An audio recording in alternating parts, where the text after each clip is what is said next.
Раз, два, три, четыре, пять. Как меня слышно? Добрый вечер всем. Минутная готовность. Сегодня у нас состоится очередное заседание Республиканского семинара учителей математики. Тема заседания, вы сейчас видите ее, она опубликована на доске. Учебные и неучебные мероприятия по развитию функциональной грамотности. Традиционно я хочу начать с нескольких объявлений.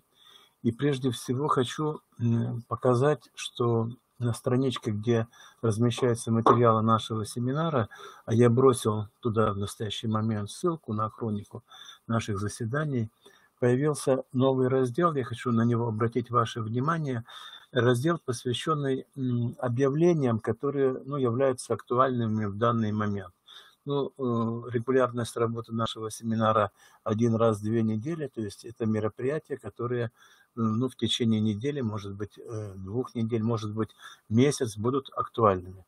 Затем я эту доску объявлений буду обновлять, что-то буду менять. Если объявления останутся актуальными, то они будут оставаться. Если нет, то они будут исчезать. И в данный момент я хочу показать, где эти материалы размещаются. Если вы зайдете по ссылку, которую я опубликовал, вы увидите, соответственно, страничку нашего семинара, и все заседания здесь у нас с вами выставлены, как мы уже много раз об этом говорили. Есть видеоматериалы, есть методические материалы, которые сопровождают ту или иную тему. Есть, может быть, ссылки на какие-то ресурсы, которые будут полезны. Всем, кто интересуется этой хроникой, она находится в общем доступе. Есть возможность гостевого входа на эти ресурсы, и с материалами вы можете познакомиться. Хочу акцентировать ваше внимание на то, что я уже сказал. Вот доска объявлений. В самом верху, где у нас с вами размещается заголовок нашего семинара республиканского, доска объявлений имеется. Я хочу просто объявления, которые являются актуальными, на мой взгляд, и важными на этот момент, озвучить и обратить ваше внимание.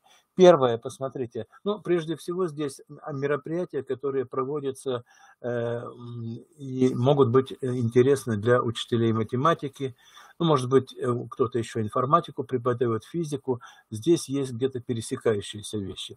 Первое объявление – это курсы повышения квалификации учителей математики, которые проводят МГУ, Московский государственный университет имени Ломоносова, совместно с лицеем, который при МГУ работает. Название курса повышения квалификации здесь опубликовано. Посмотрите, сложные вопросы школьного курса алгебры, и, соответственно, по классам 7, 8, 9 класс.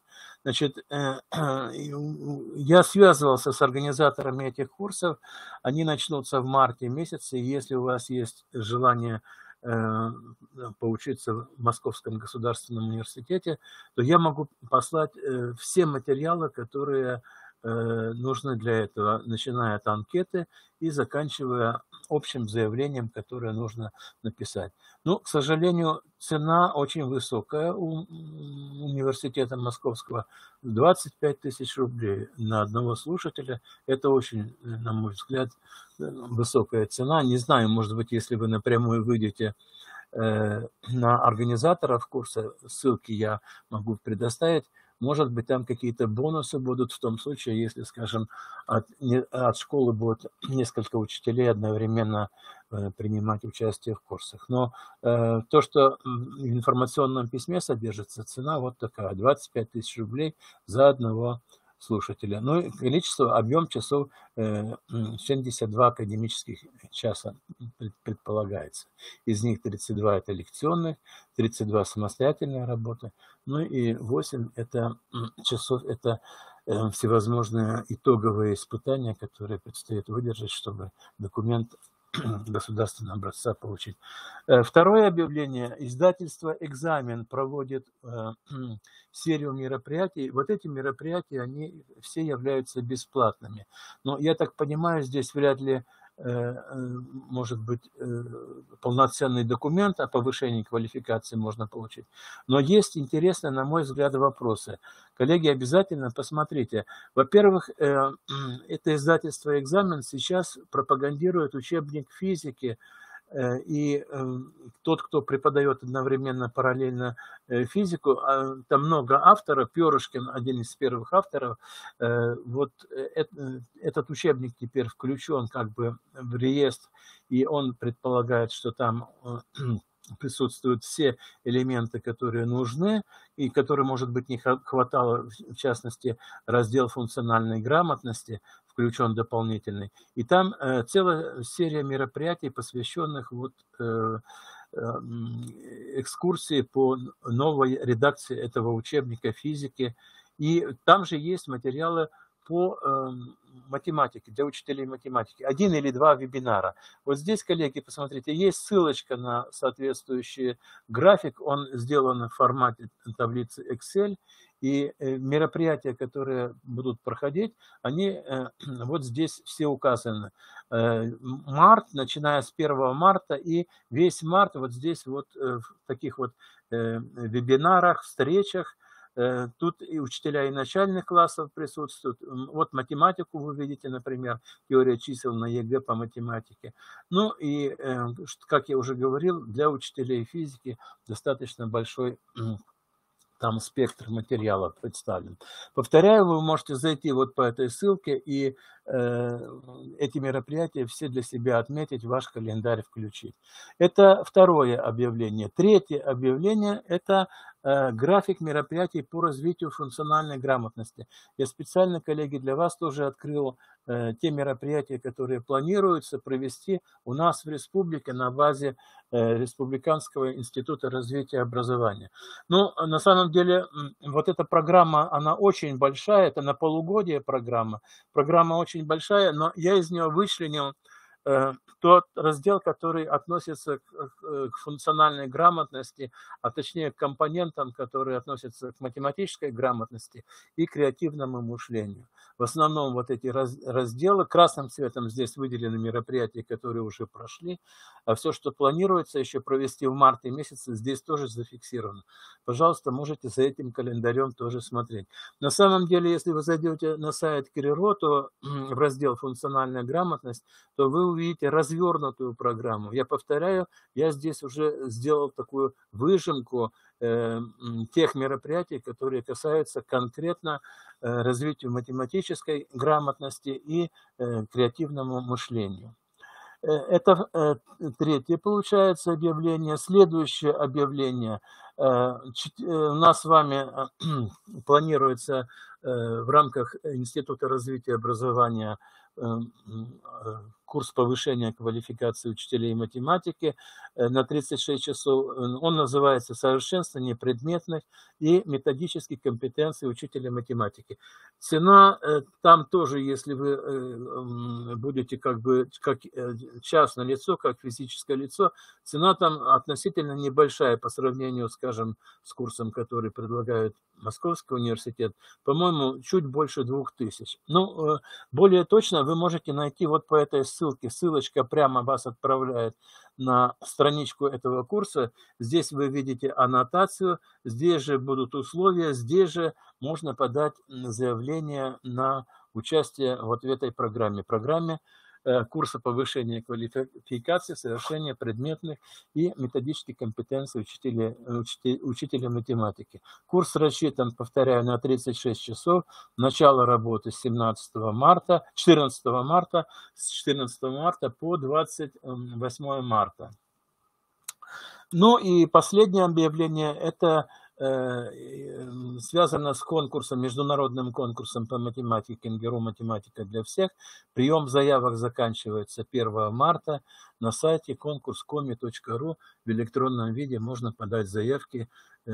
Прошу, если ваша школа и ваши классы принимают участие, не пропустите эту дату. Это международный конкурс выдачи сертификатов детям и организаторам. Ну и, как правило, есть небольшой сувенирный фонд, который поощряет детей, которые наиболее хорошие результаты покажут вот в этом мероприятии. Пожалуй, все объявления. Коллеги, еще раз хочу показать, если вы заходите на страничку нашего семинара, республиканский семинар учителей математики, вот здесь доска объявлений, и объявления, видите, как раз к сегодняшнему заседанию 11 у нас с вами в этом реестре заседания семинара, и 24 февраля вот обозначено 2022 года. Доска объявлений будет меняться, и я постараюсь актуальные объявления оставлять, но они актуальны, они будут потихоньку убираться. Пожалуй, у меня все. Если, коллеги, есть какие-то вопросы, связанные с организационными нашими делами, по поводу проведения каких-то мероприятий дополнительных. Вот мы уже зачастили, стали через неделю собираться, но я думаю, что в следующий раз мы соберемся через 2 недели, 10 марта. И я предполагаю, что, не знаю, присутствует здесь сейчас Усинск или нет, слово будет предоставлено учителям математики города Усинска. Мы давно их ждем, их выступления. Ну и надеемся, что оно состоится через 2 недели. Значит, еще раз хочу сказать, что тема сегодняшнего заседания, она у нас с вами опять посвящена функциональной грамотности. Это у нас с вами мероприятие уже несколько раз проводилось с такой темой. Ну и основной докладчик сегодня Мария Анатольевна Русанова. Пожалуйста, Мария Анатольевна, у вас слово. Спасибо. Так, Илья Иванович, еще маленький вопросик. Вот показать экран, это если я захочу, ну, продемонстрировать. Да. Более того, вы посмотрите там, когда вы нажмете эту кнопочку, у вас появляется, ну, вот у меня, например, несколько экранов, тут у меня мониторы стоят рядышком, несколько. Вы можете демонстрировать любой экран, либо, если у вас, скажем, там презентация открыта или какая-то таблица, какой-то документ, конкретно этот документ транслировать. Ну, попробуйте. Я с вами здесь буду, если что, я готов помочь. Ну, у меня там ссылки, мне только, ну, как бы я сайт хотела, просто я ссылки в Яндексе как бы забила, вот, и просто хотела по ссылкам пройтись, вот этот квест. Да, конечно. Пожалуйста, вы будете демонстрировать, вот я же сейчас тоже демонстрировал, по сути дела, странички сайта, перемещайтесь, двигайтесь. Ну и желательно, если вы хотите, чтобы посмотрели люди в спокойной обстановке, тоже на какой-то виде отдельного документа переплести эти ссылки и поместить в хронику нашего семинара, чтобы люди в спокойной обстановке могли посмотреть ваши материалы. Но материалы интересные, я сразу скажу, что вы сегодня получите заряд такой. Ссылку на сайт, да. Ага. Все, Мария Анатольевна, все, я отключаю, вернее, я с вами, но вы берете микрофон полностью. Спасибо. Да, хорошо, спасибо. Так, добрый вечер, дорогие друзья. Мы сегодня в таком абсолютном меньшинстве продолжаем разговор о функциональной грамотности, но о функциональной грамотности сегодня говорят все больше и больше, и это логично. Мир с каждым годом становится все более наполненным информацией, детей нужно учить ориентироваться в ней. И я, значит, главная цель у меня, конечно, продемонстрировать, да, свой продукт, но вначале я, значит, несколько слов, буквально еще раз, может быть, напомню, и на презентации вы сможете еще раз увидеть о том, что такое функциональная грамотность, чем отличается от грамотности вообще, затем составляющие и так далее. Но слишком подробно останавливаться на этом я тоже не буду. Вот, буквально, ну, не знаю, пару минут, наверное, всего лишь сейчас. Функциональная грамотность – это способность применять знания, полученные в школе, для решения повседневных задач. Для того, чтобы были успешным в обучении, ребенок должен прежде всего уметь работать с информацией, конечно, находить ее, отделять нужное от ненужного, проверять факты, анализировать, обобщать и, что очень важно, перекладывать это на свой собственный опыт. Такой навык формирования формируется на каждом из предметов. Осмысливать информацию и понимать, для чего она понадобится в будущем, важно в рамках каждого из школьных предметов. Об этом вот мы говорили поподробнее. Ну вот можно еще раз отметить составляющие функциональной грамотности. Их достаточно много, но мы останавливались только лишь на самых основных. Это читательская грамотность, математическая грамотность, естественно, научная грамотность, финансовая грамотность. Но это как, наверное, как часть, что ли, математической грамотности, потому что, ну, не знаю, как отдельно ее вообще можно. Ну, вообще, наверное, отдельно как таковую вот составляющую нельзя рассматривать совершенно отдельно. Даже такие, ну, такую вот грамотность, как глобальные компетенции или креативное мышление, все переплетается, все взаимосвязано. На следующих слайдах вы можете также еще раз вспомнить суть той или иной той или иной как бы грамотности, да, что входит, что составляет основу читательской грамотности, математической грамотности. Я не буду сейчас это зачитывать со слайдов.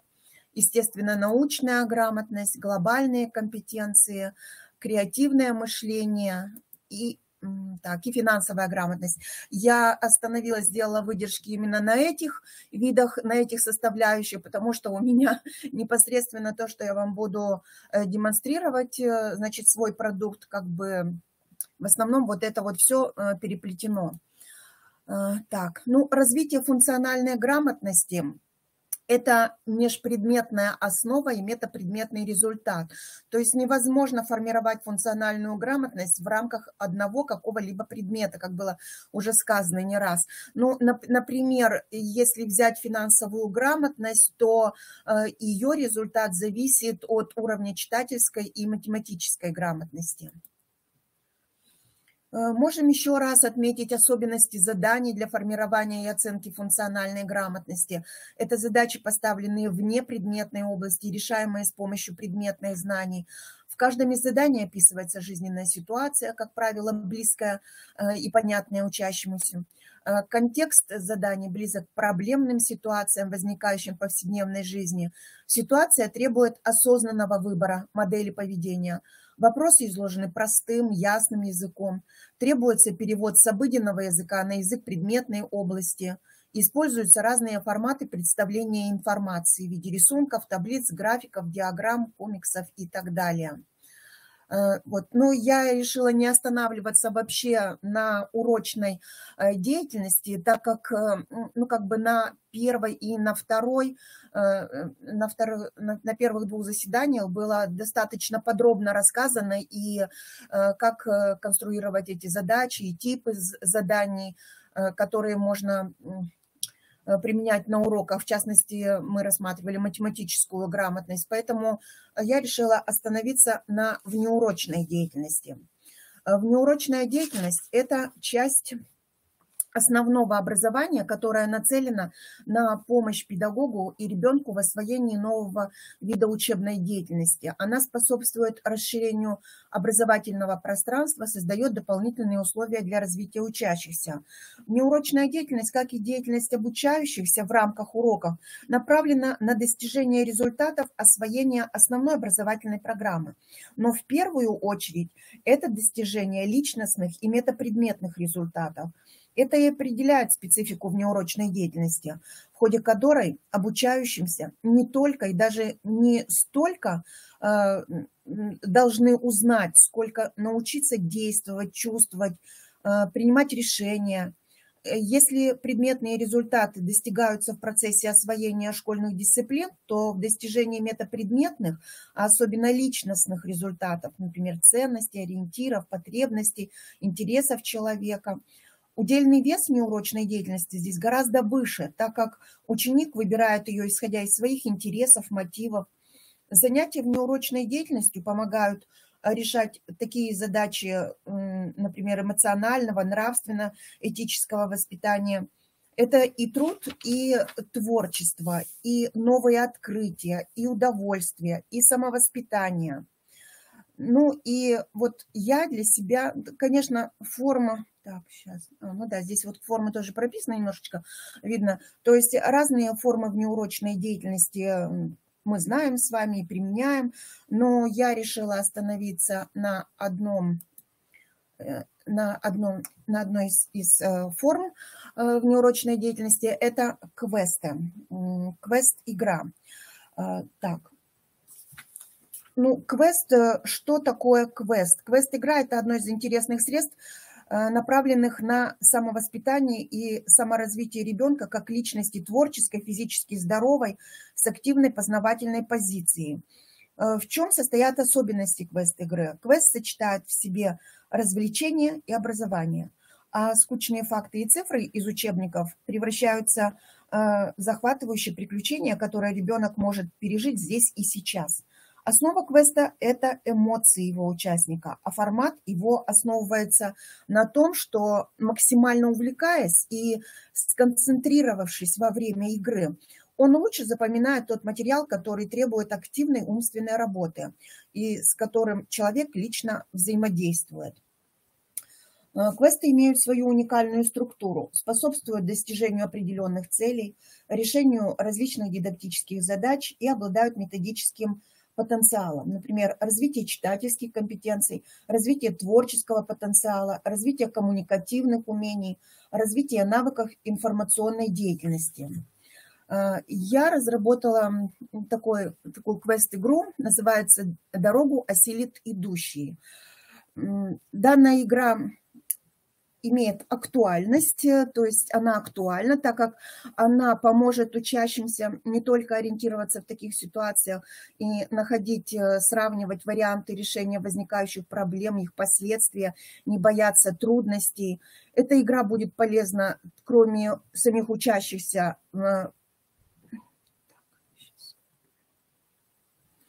эта игра будет полезна и родителям учащихся, так как ребенок при решении некоторых задач, например, связанных со здоровьем, финансами, проверкой достоверности информации, может понадобиться жизненный опыт, мудрый совет, поддержка при принятии важного решения. И тут как раз вот родители придут на помощь, и совместное прохождение квест-игры, безусловно, будет также способствовать сплочению семьи, взаимопониманию, взаимоуважению. Также квест полезен будет для учителей. Значит, для учителя он может служить дидактическим пособием, которое обогатит его методический багаж новыми знаниями, приемами обучения и поможет проложить путь к достижению значимого образовательного результата, то есть формированию функциональной грамотности.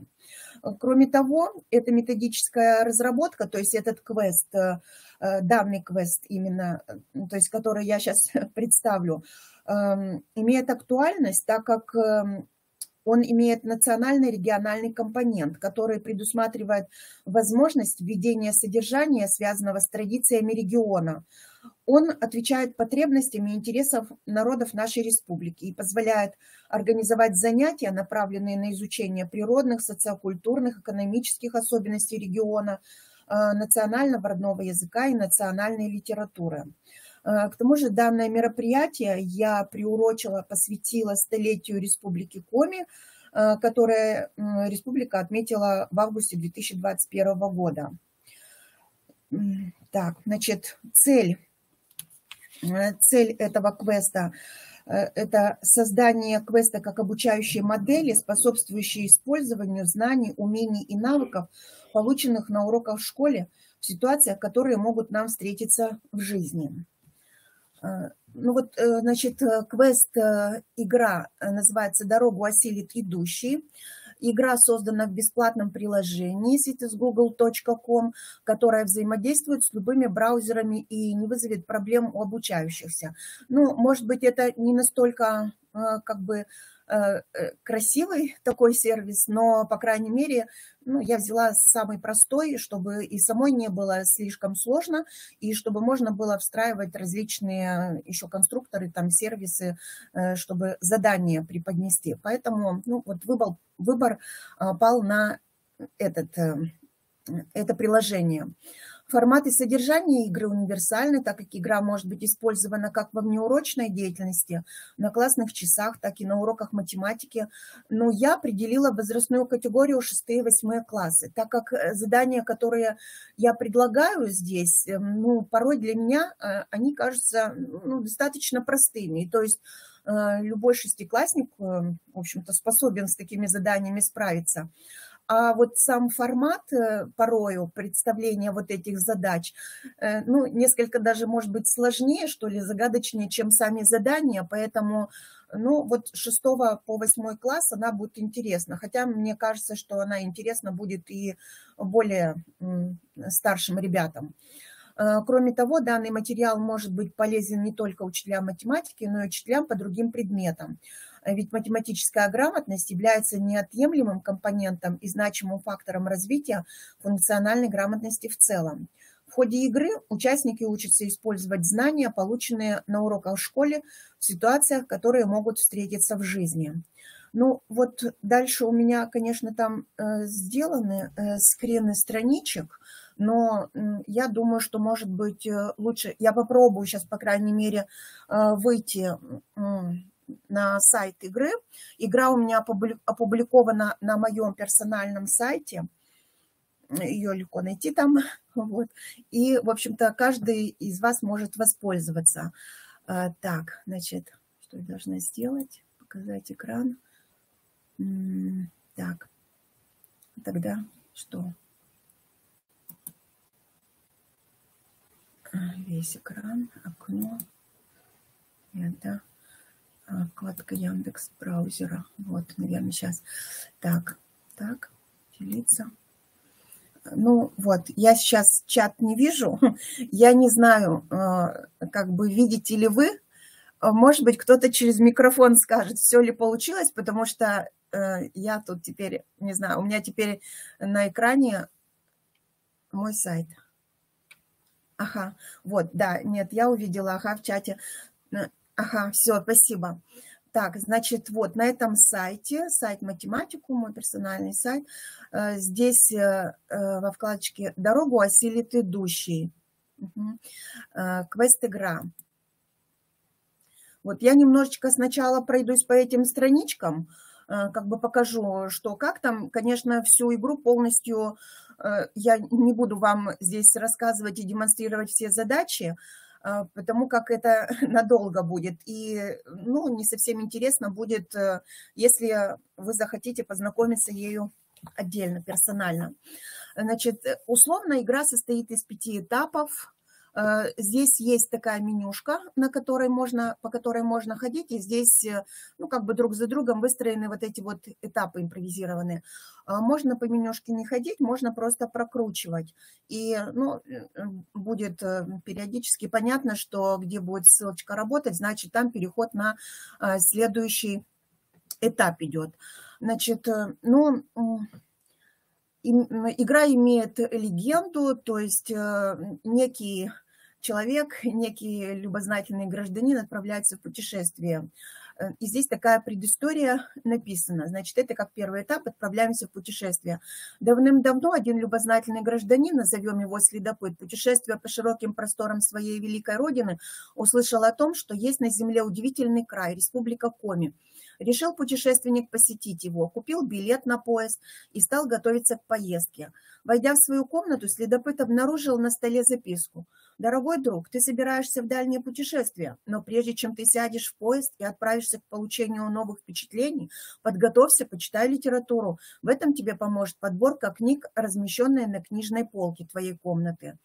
Выйти из комнаты ты сможешь только тогда, когда найдешь 5 заданий и выполнишь их. Дверь откроется, если правильно введешь код, а кодом является сумма всех полученных ответов. Если с первого раза тебе не удалось выйти из комнаты, ничего страшного, попробуй еще раз, ведь цели добиваются только тот, кто стремится, кто движется вперед и не опускает руки. В поисках 5 задач тебе помогут наблюдательность, смекалка и сообразительность. Задачи спрятаны. И, возможно, тебе придется передвигать предметы, открывать шкафчики, окна, убирать паутину или протирать запотевшее зеркало и так далее. И правда, прочитав записку до конца, хотел было следопыт выйти из комнаты, да не смог. Пришлось ему приступить к поиску заданий. Помоги нашему герою выйти из комнаты. Найди 5 задач в комнате, реши их и получи код от двери. Ну, кроме того, у меня как бы каждый этап сопровождается такой цитаткой, посвященной путешествию. Путешествие в 100 миль начинается с первого шага, то есть и в путь. Значит, здесь мы видим книжную полку, на которой представлена литература. о нашей республике. Можно с книжной полки снять, ну, любую книжку, там, допустим, вот так вот по ней щелкнем. Экран завис. То есть ничего не видно. То есть все в порядке, да? Все в порядке? Если все зависнет, я просто тогда по презентации покажу эти странички. Так, если что, пишите. Главная страничка вашего сайта, вот у меня отображается, больше нет ничего. Просто можно посоветовать коллегам зайти на сайт. Ага. Второй вариант. Но попробуйте, вот у меня лично на экране виден только вот ваша личная, ну, ваш сайт, главная страничка, там вот, где видео встречается с ребятами, и справа и слева у вас кнопочки для входа, в том числе и дорогу осилит идущий. Вот я так вижу.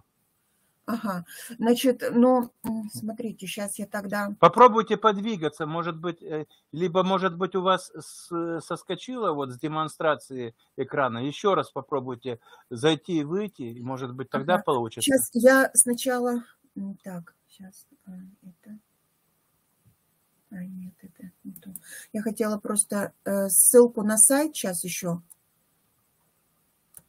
Ну, попробуйте зайти и выйти. Должно получиться. Демонстрация должна получиться. Так, а я это должна... У нас просто застыл экран некий, вот застыл экран, где вот вы зашли на личную, ну, на ваш персональный сайт, вот этот экран просто у нас застыл, я так понимаю. Так, понятно, сейчас, ну, у меня сейчас не получится. Зайти и выйти попробуйте просто. Ага. Сейчас, ну, я вот, у меня не работает почему-то сейчас показать экран, я туда нажимаю, но он у меня не демонстрируется. Сейчас, может быть... Нажмите пока кнопочку, нажмите презентацию кнопочку, а потом попробуйте еще раз. Презентация, теперь показать экран еще раз попробуйте. Так, так, нет, сейчас, так, и... Так, функциональная грамма, может быть, вот сюда сразу же. То есть на сайт выйти мне или же там, где я закончила, потому что у меня там вроде как открыта страница, или просто на сайт и по новой. Ну, давайте на сайт попробую сейчас еще раз. Сайт. Так. Я остановилась здесь. Сейчас видно что-то? Сейчас виден сайт. Книжная полка? Пока нет. Нет? Потому что я уже на виден сайт, где вот ребята у вас там видео, видимо, снято. И слева и справа панельки со входами эстакада идей, после урока, функциональная грамотность. Это слева, а справа все гениальное просто. Дорогу осилит идущий, квест-игра. Видимо, в квест-игру нужно нам зайти сейчас. Так, не знаю, сейчас тогда. Так, если... Так, сейчас видно, что вы щелкаете по видео. Ну, и книжная полка не появилась, да? Нет, не появилась. Так, может быть... У вас там много вкладок, наверное, открыто, и у вас демонстрируется именно та вкладка, на которой сейчас заглавная страничка. Вот сейчас, ну да, вы сейчас вышли из презентации. Сюда. Так, если... У вас, видимо, открывается в новой вкладке, по ссылке вы заходите в новую вкладку, а вот демонстрация... сейчас я открыла просто функциональную грамотность. Да. Вот сейчас видно книжная полка. Сейчас видна книжная полка, да? Да. Ну, давайте попробуем тогда. В общем, отсюда можно... Это в Коломео сделано, они поместились красиво. Каждую книжку можно взять, полистать и также вернуться потом обратно.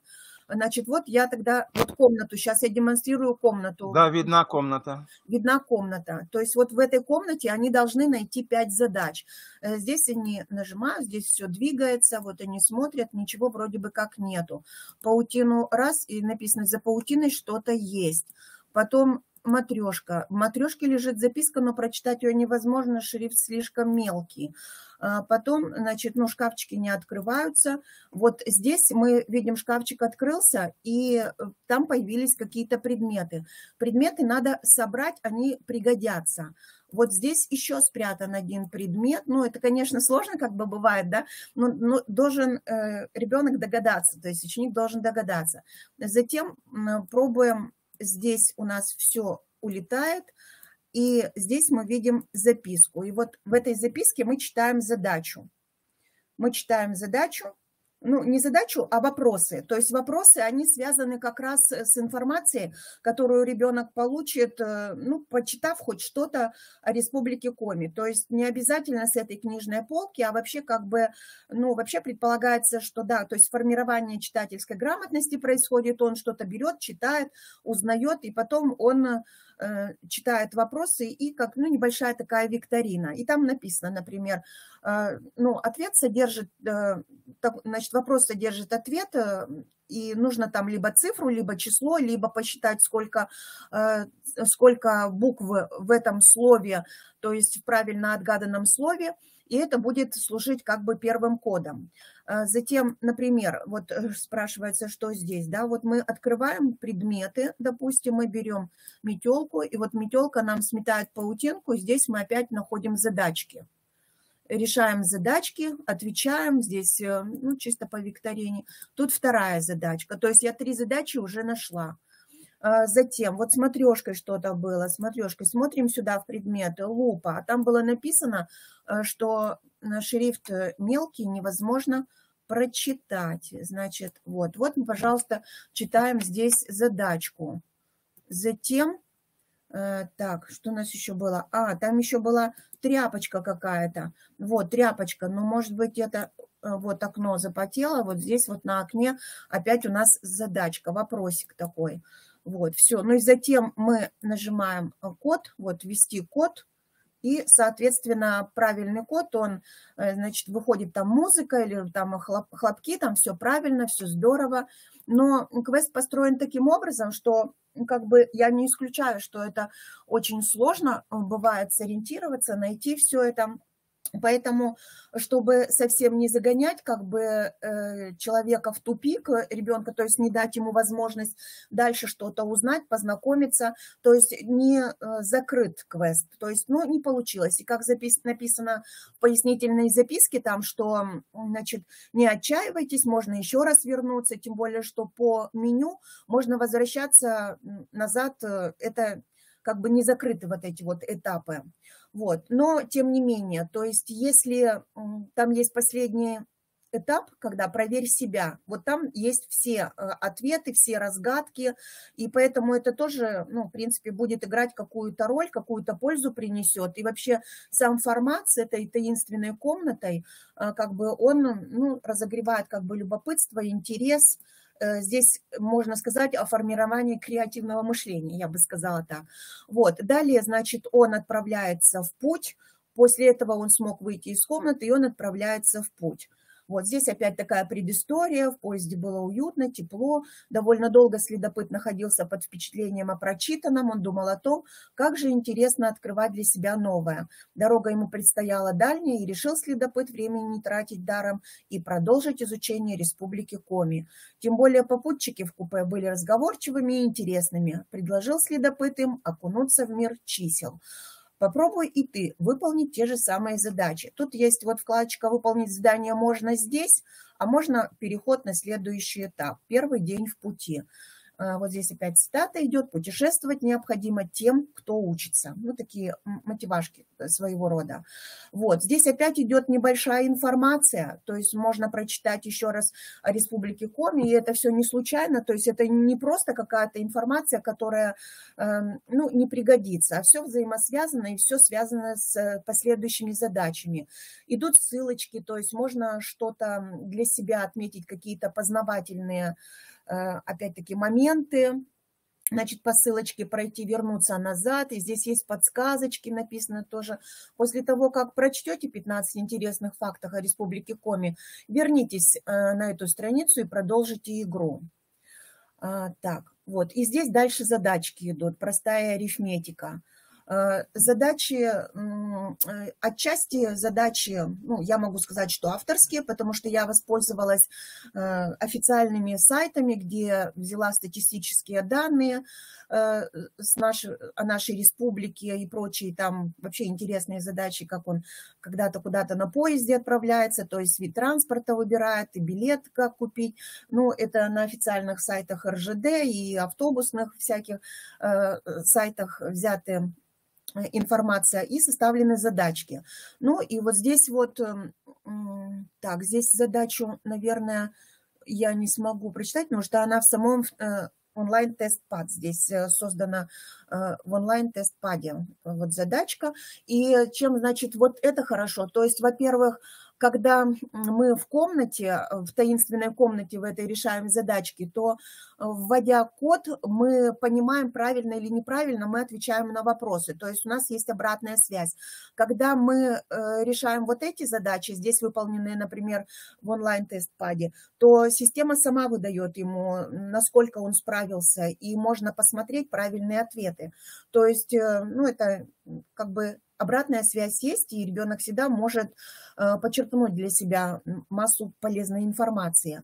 Вот, задача номер 6. Про ресурсы Республики Коми, про реки, озера, всякие. Вот тоже в онлайн-тест-паде создана. Вот, и тоже небольшая такая как бы предыстория вот этих задачек. Вот. Затем дальше путешествие продолжается. За окном день сменяет ночь, поезд размеренно стучит колесами по рельсам и продолжает свой путь. Дорога убаюкивает и умиротворяет. Наступил второй день пути. Что нового открыл для себя следопыт в этот день? И мы переходим на следующий этап. Второй день в пути. Чтобы дойти до цели, человеку нужно только одно – идти. И вот здесь опять все время вот как бы легенда, она, то есть как бы прыгать с одного, ну, пропуская какие-то этапы, не совсем интересно. И когда, ну, когда участник этого квеста будет участвовать, то он поймет вот эту вот связь. То есть здесь просто вот действительно как бы легенда, как рассказ такой связно идет. И в процессе, значит, вот этого путешествия решаются задачи. Причем задачи выстроены, ну, от простой к более сложным. Начиная от простых, то есть где мы формируем читательскую грамотность, подкрепляя там викторинами разными, и постепенно математическая грамотность, финансовая грамотность. Вот, креативное мышление также формируем. Также можно сказать, что здесь и глобальные компетенции тоже формируются, так как, ну, как бы связано с республикой, как бы с историей, с культурой, и многие такие проблемы природные связаны. Поэтому здесь можно сказать, что все виды функциональной грамотности, они как бы формируются в этом квесте. Ну, по крайней мере, я так вижу. Так, в купе поезда следопыт нашел интересную книжку. В ней были зашифрованы названия городов республики в виде ребусов. Помоги следопыту разгадать названия городов. Вот, то есть дальше переходим опять вроде бы как и история республики, города. И здесь также есть, ну, обучалка. То есть если ты не знаешь, что такое ребусы и как они разгадываются, пожалуйста, почитай правила решения ребусов.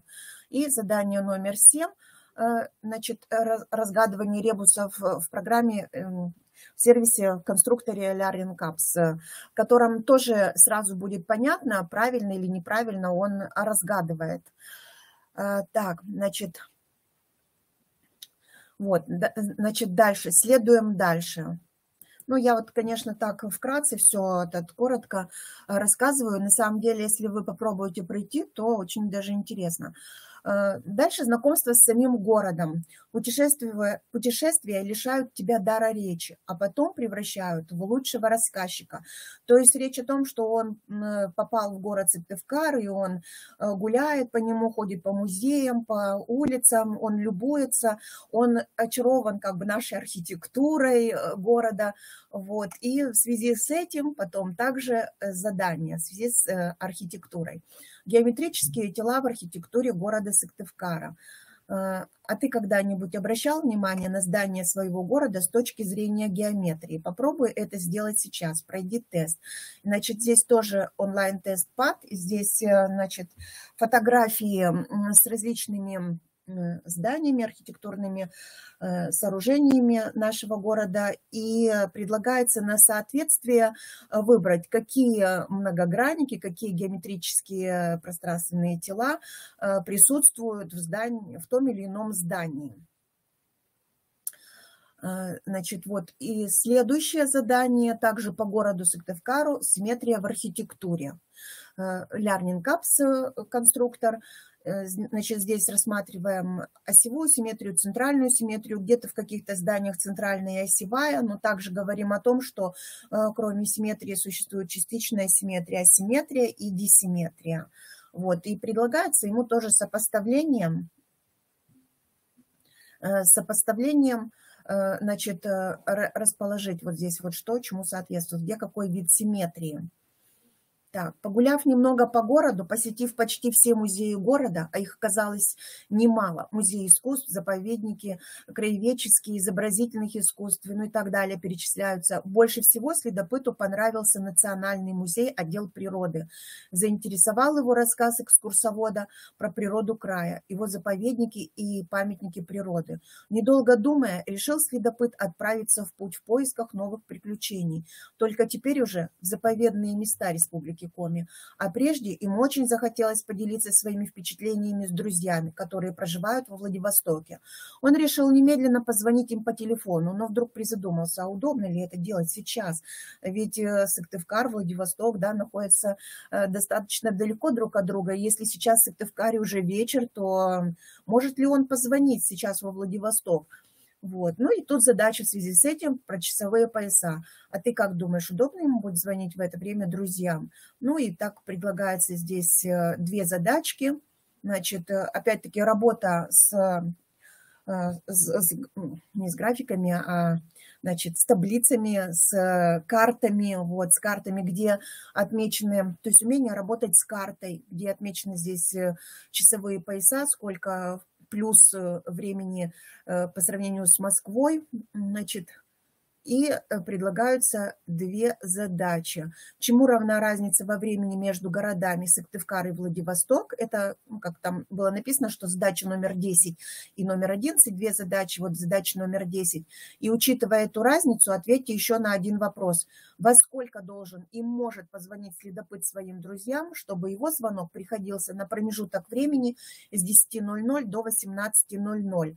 Это задача номер 11. Я здесь как бы указываю для того, что как же проверить ответы-то? Ну и опять-таки тест онлайн, тест ПАД нам помогает, потому что здесь ну, он забивает свои варианты ответа. Вот здесь уже количество вопросов, да, всего 2 вопроса, то есть на 10 и 11 задача. Вот, ну и дальше он отправляется в путь, то есть он решает эту задачу. Поговорив с друзьями, отправился наш герой в гостиницу. То есть он погулял по Сыктывкару, возвращается в гостиницу. Мир – это книга, и кто не путешествовал по нему, прочитал в ней только одну страницу. Ну вот, произошло первое знакомство с республикой Коми, со столицей, с городом Сыктывкар, но интерес к путешествию и желание узнать еще как можно больше не угасает и так далее. То есть наш следопыт решил, что он обязательно должен еще посетить заповедные...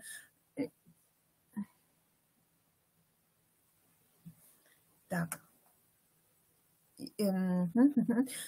Все нормально или нет? Что-то в чате было как будто бы. Так, вы видите все или нет? Все нормально, все хорошо, все хорошо видно. Ага, хорошо, а то просто... Ага, все, спасибо. А то я думаю, может, я сама с собой уже разговариваю. Значит, вот, и он решает посетить заповедные места. Это Печора-Илычский биосферный заповедник и Юг-2. Значит, ну, опять-таки есть информация по этим заповедникам небольшая такая, и тут он опять, значит, в гостинице спланировал это все, сидит и думает, ну все, надо собираться в путь. А его опять комната запирает, и он опять попадает в эту таинственную комнату, в которой нужно найти 3 записки, 3 задачи, спрятанные в комнате, и ответить на вопросы и получить цифру, значит, которая будет служить кодом. Ну, там инструкция подробно есть, как бы для каждой задачки, вот, тем более, что мы как бы тут... Я подсказочку сделала, например, вот подсказка, то есть мало ли что, как бы будет проблема в каком-то вопросе, ну, как бы посмотрев все вопросы, я вот именно вот на этом остановилась, что когда Национальный парк Юга-2 был включен в список мирового культурного наследия ЮНЕСКО. Там есть такая задачка, такой вопрос. Вот. И здесь подсказка такая, 2005 год. Вот. И там, как бы, когда эту задачку он решает, то нужно просто сложить цифры в этом году. И это будет еще один, как бы, ключ к коду. Вот, остальные вопросы у тебя не вызовут сомнения. То есть он же может прокручивать, он может здесь сначала. Здесь я вам не буду открывать и подсказывать, потому что вы теперь знаете на примере первой комнаты, что здесь все может быть что угодно. Вот, и как бы, конечно, книжки в первую очередь, да, как бы они вот могут показывать. Потом, ну, например, телевизор, он для чего-то же есть, там пульт от телевизора, потом вот здесь вот какое-то вроде как зеркало, что ли, да, вот. И как бы наводя мышку, тыкая туда-сюда, как бы мы можем здесь... опять скреативить и подумать, как же нам открыть все вот эти вот задачки. Ну, не открыли, как бы опять ничего страшного, вы все равно дальше отправляетесь. То есть вы можете потом почитать все эти как бы подсказочки, где какой код, какую задачку вы не смогли решить. Вот, и снова в путь к новым открытиям. Так, тут опять сейчас задачка выскочила. Вот, но задачки уже более сложные сейчас пошли. Уже сидя в поезде, мечтая о том, какие замечательные места он скоро увидит, решил следопыт опять позвонить друзьям и рассказать им о том, что с ним приключилось в поездке. Да призадумался, во сколько ему обойдется разговор по мобильному телефону. Ну, эту задачу я не придумывала сама, это взято из сборника. Сейчас достаточно много можно найти подборку задач по функциональной грамотности, в том числе и по математической грамотности. Эта задача взята из одного из сборников про различные тарифы, вот умение работать с графиками, значит, сопоставлять, вычислять. Вот, и здесь с различными тарифами, и здесь несколько задач. Задания 15.1, 15.2, 15.3, 15.4. Как вы уже помните, что есть такие задачи, которые, ну, как пошагово идут, да, одно ответил, а еще вот этот вопрос. Ну, точно так же, как мы можем сказать, как аналог ОГЭ, сейчас первая 5 задач, она взаимосвязана друг с другом. Так и вот здесь тоже предлагается такая задача. Тоже, чтобы ответы давать, здесь тоже, значит, либо Learning Apps в помощь, либо тест онлайн-тест ПАД. Вот, значит, вот так задачки он решает, ответы забивает туда, узнает, правильно или неправильно он ответил. Затем, значит, вот концовочка, наконец-то он с задачами справился. Проведя некоторые вычисления, следопыт понял, что его тариф позволяет не только разговаривать, но и безлимитно использовать интернет. Недолго думая, он вышел на самый крупный видеохостинг YouTube и посмотрел видеозарисовку о месте своего дальнейшего путешествия. И вот здесь вот такой прекрасный ролик. Красивый такой ролик сделан о республике, о заповедных местах. Об этом вот он его просматривает. Значит, создан видеоролик при поддержке Центральной городской библиотеки, то есть я и информацию, все вот эти вот книжки, то есть какую информацию можно было о Республике Коми взять, вот со мной поделились, и видеоролик тоже у них взят с сайта этот, поделились. Ну и также разработана викторина, опять-таки по этому видеоролику, то есть с ней можно справиться, если ты просмотрел все, и вот такое небольшое задание. Вот и подошло путешествие к концу. Вы многое узнали, как и следопыт, но все же остались вопросы. Особенно это касается тех заданий, которые тебе пришлось выполнять. То есть здесь часть заданий, понятно, была в комнатах, то есть это с получением кода связано, то есть он мог узнать сразу, правильно он или неправильно. Если он не смог найти этот код и продолжил так путешествие, то вот здесь есть страничка «Проверь себя», а в некоторых испытаниях он сразу получал информацию о том, справился он или не справился, и насколько, и какие ошибки он допустил. Вот, ну здесь вот по этим ссылочкам, например, «Проверь себя». Вот. «О, сколько нам открытий чудных готовит просвещение дух и опыт, сын ошибок трудных, и гений парадоксов вдруг, и случай, Бог изобретатель». Вот вместо цитаты такой-то эпиграф взят. «Проверь себя». И здесь описывается комната 1, ты нашел 5 заданий, здесь вот все подробненько описывается. Затем задания, о которых он сам в процессе узнал, правильно или неправильно, он дал ответы, которые он решал. Вот здесь все описывается, и вторая комната, и так далее. Вот, в общем-то, как бы путешествие подошло к концу. Спасибо за участие, но продолжение следует. И это уже хэппи-энд, как бы такой. Путешествовать значит развиваться. Это как бы как раз сказать в стиле функциональной грамотности, да. И тут я поместила такой стишочек. Говорят, мой край суровый и холодный, серый, неприметный он такой, а я все вижу по-другому, красивый, ласковый, родной. И ну, здесь просто красивые картинки, и до новых встреч в заповедных местах Республики Коми. Продолжение следует. То есть, ну, квест, опять-таки, я хотела создать таким образом, чтобы,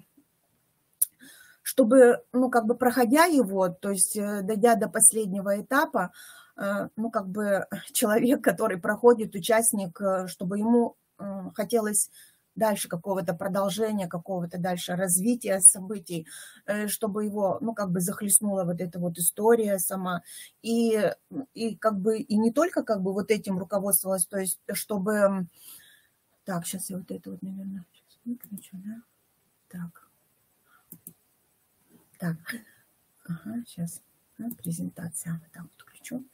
Вот. Ну, и как бы у меня есть идея действительно создать цикл таких, ну, не квестов. Возможно, что один из них будет еще квест, но как бы использовать и пробовать различные форматы, ну, таких игр, не знаю, мероприятий, что ли, да, уроков, можно так сказать.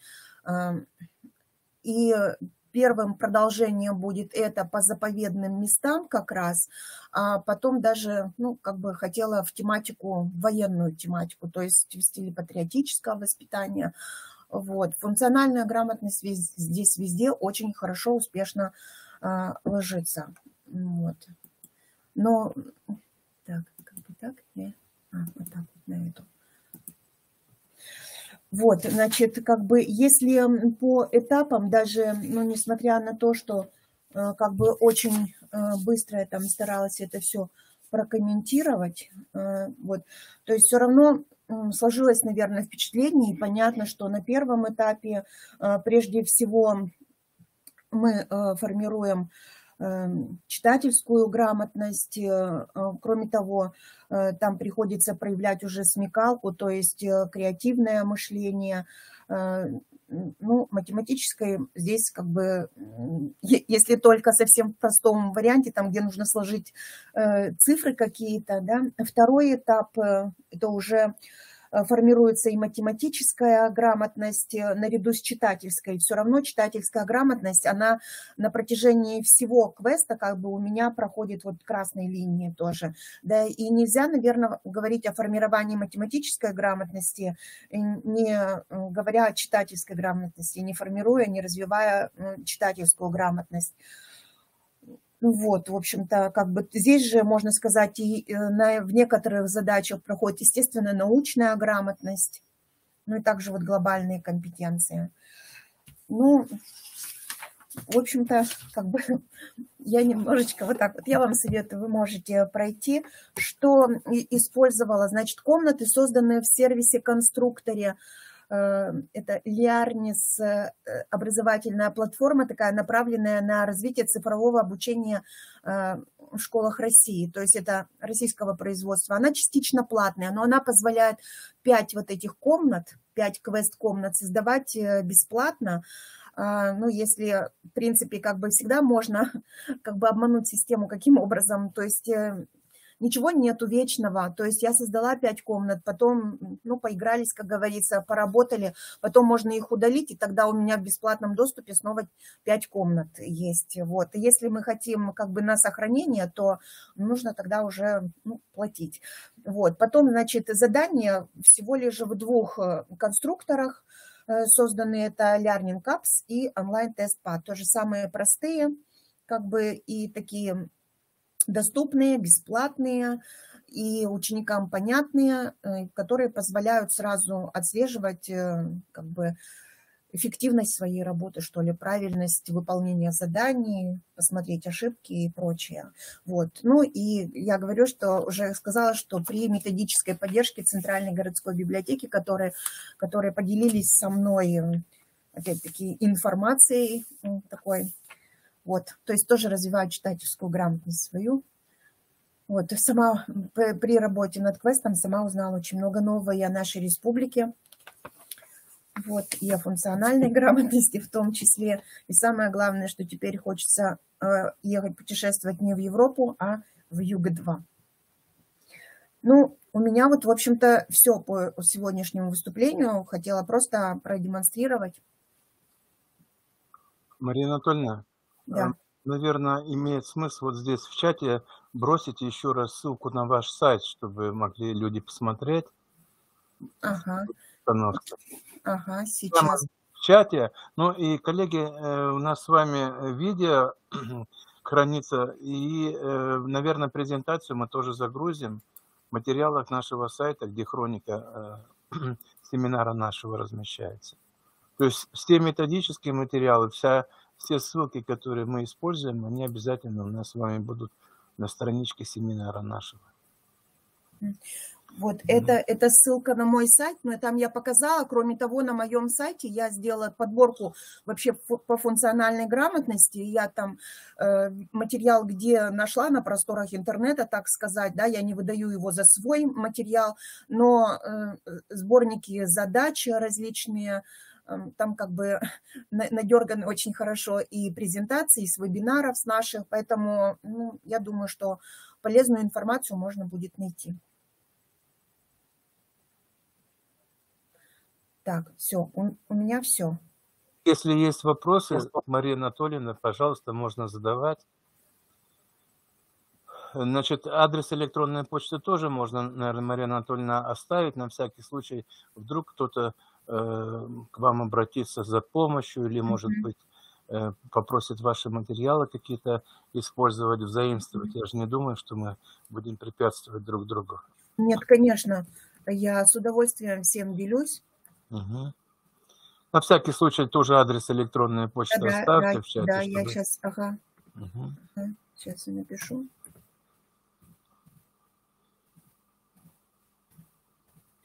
Так, marusana@gmail.com. Так. Да, вот адрес электронной почты появился, коллеги. Если возникают какие-то вопросы, предложения, просьбы, обращайтесь. Так, ну, в чате вопросов нет. Наверное, мы должны поблагодарить Марию Анатольевну за очень хорошее выступление сегодня с практической точки зрения и содержательно. Мы увидели, как можно все это оформить, красиво заинтересовать. И вот, полностью используется интернет, сеть. Вы видите, можно проводить и в дистанционном режиме, можно и в классе это мероприятие проводить точно так же успешно. Вот, ну, вот такая онлайн-викторина, которая использует Да, элементы можно и функциональной самостоятельно, грамотности. Да, конечно. можно как бы детям давать самостоятельно проходить, можно организовать в классе, как бы здесь по времени, конечно, ну, учитель может варьировать, то есть квест создан таким образом, что, пожалуйста, как хотите, здесь можно, главное, материал рабочий есть, а дальше как бы хоть на неделю рабочую, хоть как-то. Ну, все, коллеги, наверное, мы закрываем сегодняшнее заседание, вопросов больше нет. Следующая встреча у нас состоится 10 марта по нашему расписанию, через 2 недели, в четверг. Ну, в это же время традиционно, если ничего не изменится. До свидания всем. До свидания, спасибо. Мгм.